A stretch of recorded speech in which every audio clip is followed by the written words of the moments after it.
Hola, me llamo Marcel. Soy un delegación de Y20 Indonesia y vivía en Madrid para 4 años y por eso puedo hablar en español.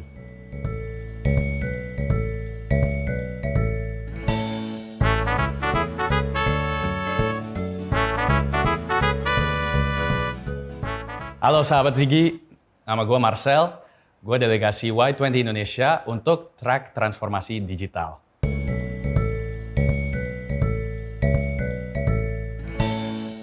Ya, jadi gue dulu kuliah di Inggris, di University of Warwick, di mana gue study Economics, Politics, and International Studies. Setelah itu gue juga ambil S2 atau Master di Financial Economics di University of Oxford.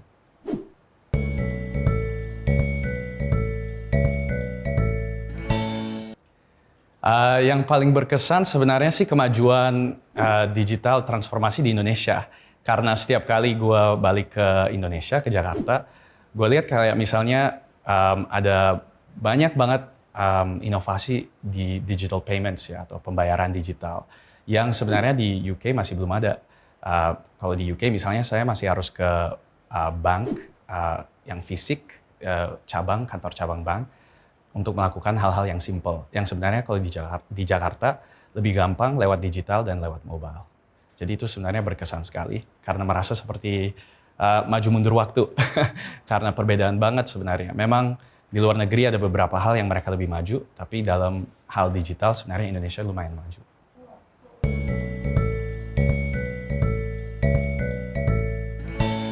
Sekarang gue kerja di Dana Indonesia sebagai Corporate Development Lead. In my role atau sebagai Corporate Development Lead, saya sebenarnya berinteraksi dengan para investor untuk penanggalan dana, fundraising, investor engagement, sama aksi korporasi yang strategis untuk Dana Indonesia.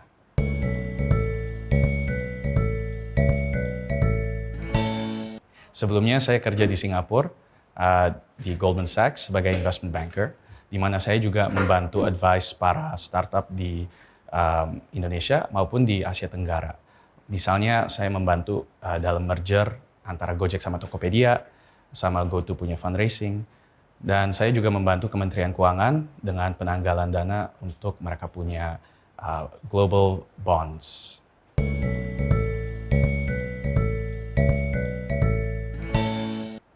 Kaitannya sebenarnya Dana Indonesia itu dalam purpose atau visi dan misinya Dana itu keuangan, inklusi keuangan di Indonesia.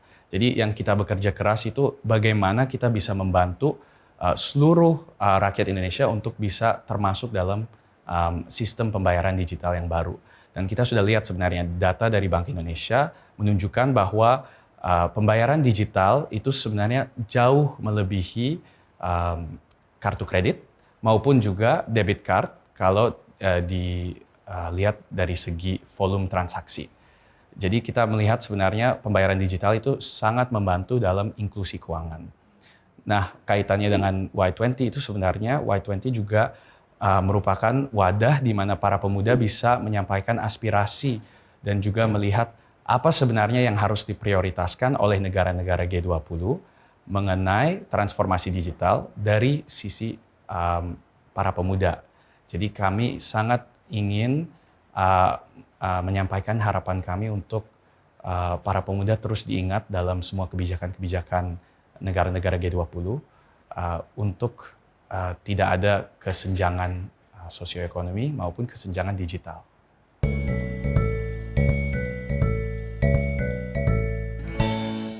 Prosesnya harus melalui aplikasi. Jadi waktu Januari saya kirim CV sama esai, lalu juga short video. Lalu komite seleksi delegasi yang mengevaluasi itu.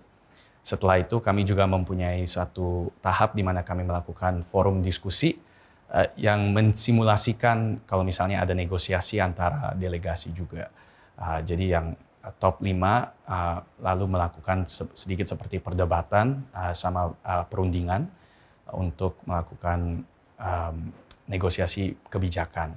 Setelah itu ada lagi interview sama komite seleksi, lalu dikukuhkan oleh Kementerian Pemuda dan Olahraga Republik Indonesia. Sulit nggak sih? Lumayan, bertahap banyak, tapi yang penting itu sebenarnya bisa bertemu dengan pemuda yang lain yang sangat-sangat hebat. Itu sebenarnya inspiring sekali, dan sebenarnya melalui proses seleksi kami merasa ada suatu tanggung jawab yang besar untuk bisa membawa aspirasi para pemuda Indonesia di forum yang internasional ini.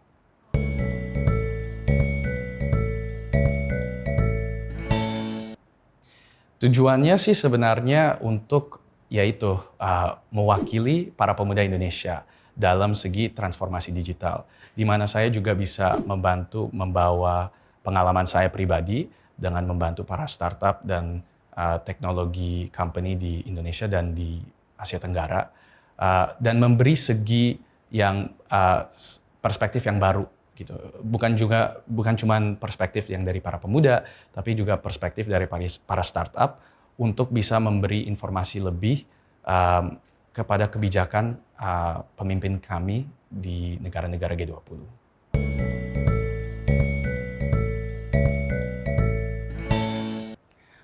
Keuntungannya sebenarnya lebih banyak kerjaan. Kerjaan nambah. Iya, kerjaan sebenarnya menambah, tapi itu menjadi suatu ini ya, yang seperti saya bilang sebelumnya, itu suatu tanggung jawab dan kehormatan sebenarnya untuk bisa mewakili para pemuda Indonesia.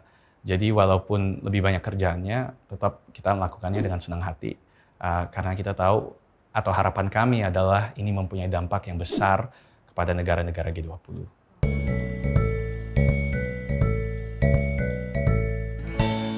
Ya, jadi kami sudah melakukan 2 pra-KTT.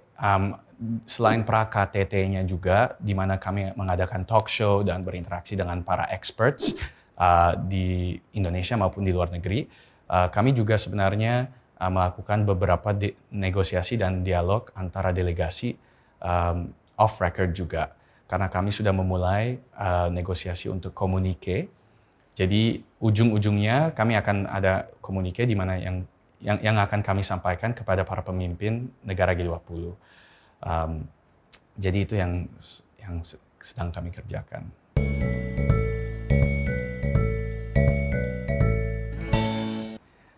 Yang menarik sebenarnya itu kami sebagai penyelenggara Y20 ingin sekali untuk menunjukkan seluruh keindahan Indonesia. Jadi sebenarnya pra-KTT kami itu di seluruh bagian Indonesia, jadi bukan cuma Jakarta sama Jawa. Misalnya pra-KTT yang pertama kami ke Palembang dan berkunjung dengan para pemuda yang di Indonesia bagian barat. Lalu di pra-KTT kedua kami ke Lombok, ke NTB, Nusa Tenggara Barat, dan bertemu dengan para pemuda di Indonesia Tengah. Jadi sebenarnya itu yang paling merupakan highlight dari semua pra-KTT ini, itu berinteraksi langsung dengan para pemuda di bagian Indonesia yang berbeda dan mendengar perspektif mereka tentang semua isu-isu ini. Apa sebenarnya harapan dan aspirasi mereka, dan apa sebenarnya yang mereka ingin kami sampaikan juga kepada pemimpin negara G20.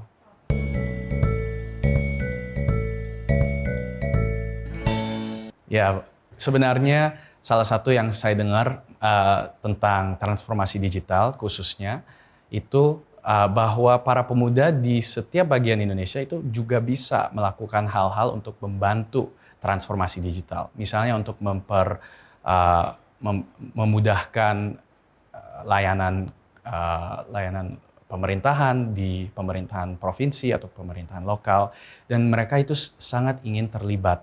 Jadi itu salah satu yang saya mendengar, mereka ingin sekali ada solusi yang namanya community-based solutions. Jadi yang berbasis dalam komunitas dan lingkungan mereka sendiri. Karena mereka sendiri mengerti apa sebenarnya tantangan-tantangan lokal, dan mereka juga bisa membuat solusi yang lokal.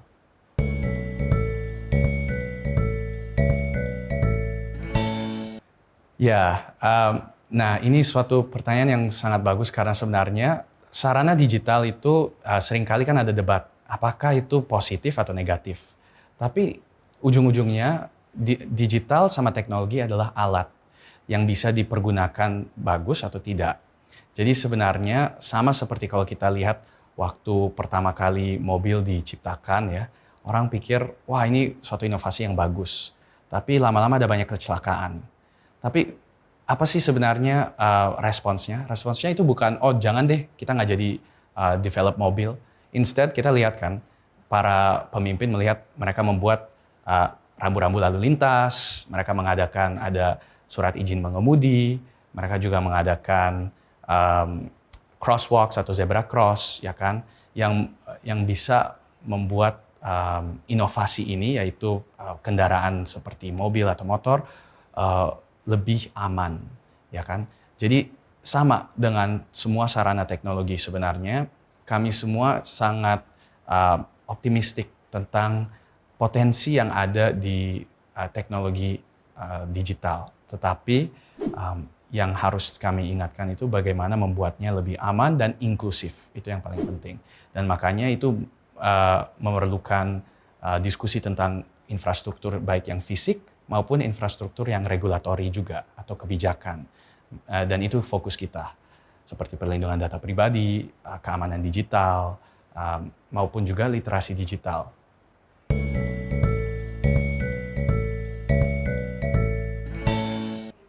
Ya, jadi kalau misalnya kita ambil contoh ya, di yang seperti saya katakan sebelumnya, community-based solutions atau solusi yang berbasis lokal dan berbasis komunitas setempat. Sebenarnya para pemuda itu merupakan ambasador ya, atau duta besar untuk teknologi digital, atau mempunyai potensi untuk menjadi duta besar teknologi digital di komunitas mereka setempat. Jadi kami melihat sebenarnya para pemuda bisa menjadi seperti offline mentor yang bisa mementorkan juga para pemuda lain maupun juga komunitas mereka di setempat. Jadi itu memang keterlibatan pemuda penting sekali supaya mereka terus bisa membantu komunitas-komunitas mereka. Karena susah sekali kalau misalnya dari pusat atau dari Jakarta dikirim juga suatu program yang mungkin tidak menggunakan bahasa lokal, yang mungkin tidak mengerti tantangan-tantangan lokal. Jadi sebenarnya keterlibatan pemuda di setiap tempat di seluruh Indonesia itu penting sekali.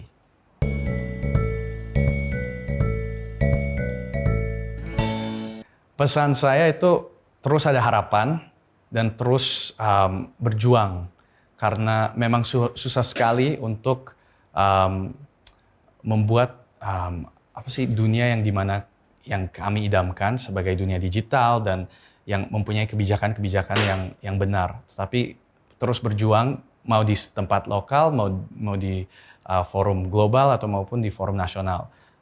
Karena dari semua usaha-usaha para pemuda di seluruh Indonesia, kami bisa membantu memajukan Indonesia.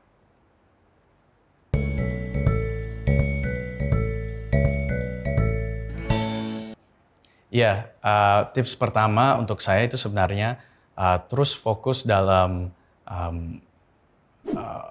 pencarian ilmu dulu, lebih mendalami juga kebijakan-kebijakan yang ada baik di Indonesia maupun di seluruh negara G20. Karena ini kan juga suatu forum internasional di mana harus bisa berdiskusi tentang kebijakan yang berbeda sekali. Setiap tahun pasti akan ada area prioritas yang beda. Jadi itu tips nomor 1. Tip nomor 2 itu untuk practice atau terus latihan dengan public speaking sama diskusi negosiasi. Baik mau di ekstrakurikuler seperti Model United Nations ataupun yang lain-lain seperti begitu. Dan tip nomor 3, be confident and be yourself. Jadi sebenarnya semua delegasi Indonesia Y20 itu selalu mencari orang yang bisa confident, yang bisa membawa para pemuda Indonesia atau mewakili para pemuda Indonesia di forum Y20.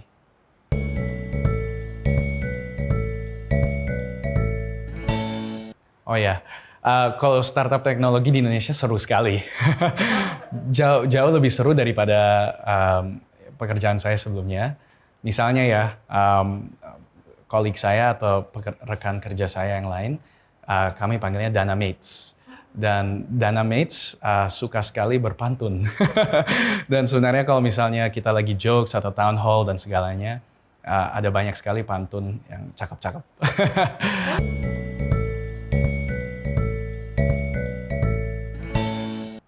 Kalau Farhal sendiri, goals-nya apa nih? Goals-nya? Yes. Goals-nya ya cukup memberi dampak untuk perkembangan dan kemajuan Indonesia. Mau dari sisi dari kerjaan saya sebagai Y20 delegate dalam sisi kebijakan maupun juga dari sisi saya bekerja di Dana di mana saya membantu inklusi keuangan. Gracias a todos y adiós. Gracias por venir y ver mi entrevista con Sahabat Ziggy.